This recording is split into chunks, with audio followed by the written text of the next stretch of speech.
quick landing is from the left.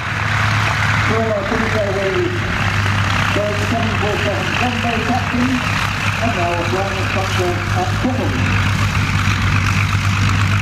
The aircraft taken on board the type, it was subject to a 27-year restoration, all of it conducted at Duxford in Cambridgeshire.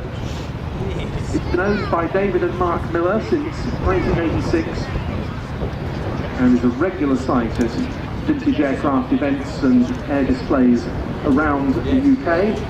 With it, one of only 2 Dragonflies still airworthy in the world, and the only one in Europe, the other one being in New Zealand.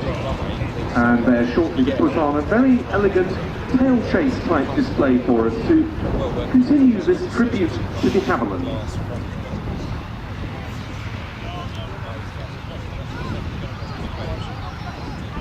Have you got anything less than 7 kilograms today? They're all less than 7 kilograms. Yeah, they're all less than 20. Yeah. I've got the exact number.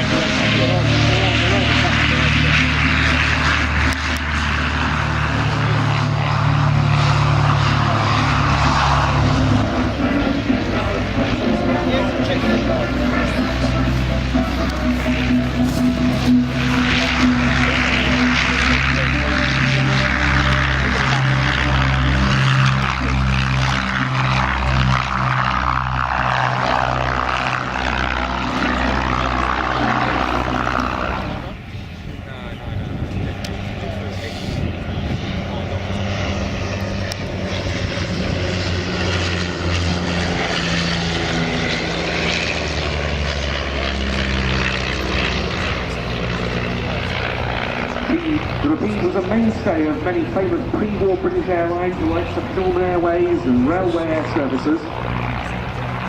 There was also a military variant, the Domini, and indeed almost all Rapides that were flying at the time of the outbreak of war were compressed, taken over by the RAF, but some of them remained in civil markings, albeit in camouflage, and the aircraft we see displaying here was one such.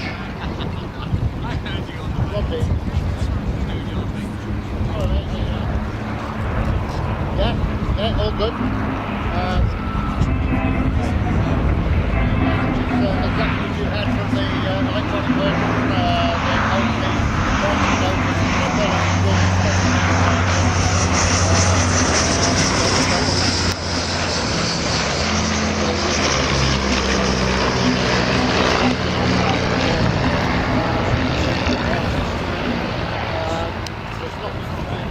During the war, the civil airline services or civil activities that needed to continue under commercial auspices.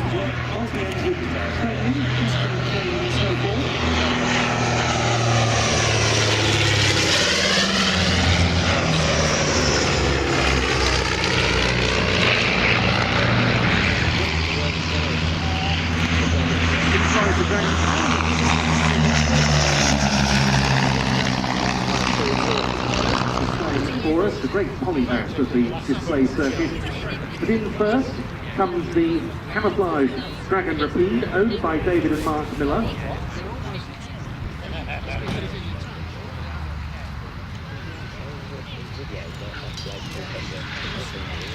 And there's Mark, the son, bringing the aeroplane into land. He's chief engineer of the Havilland Support Limited, now been back in airworthy condition for 10 years.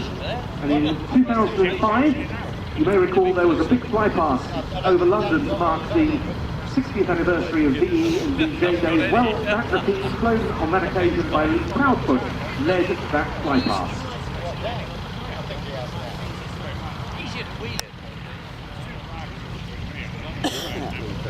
And as the Dragonfly comes into land, you might be able to see a small emblem on the tail fin.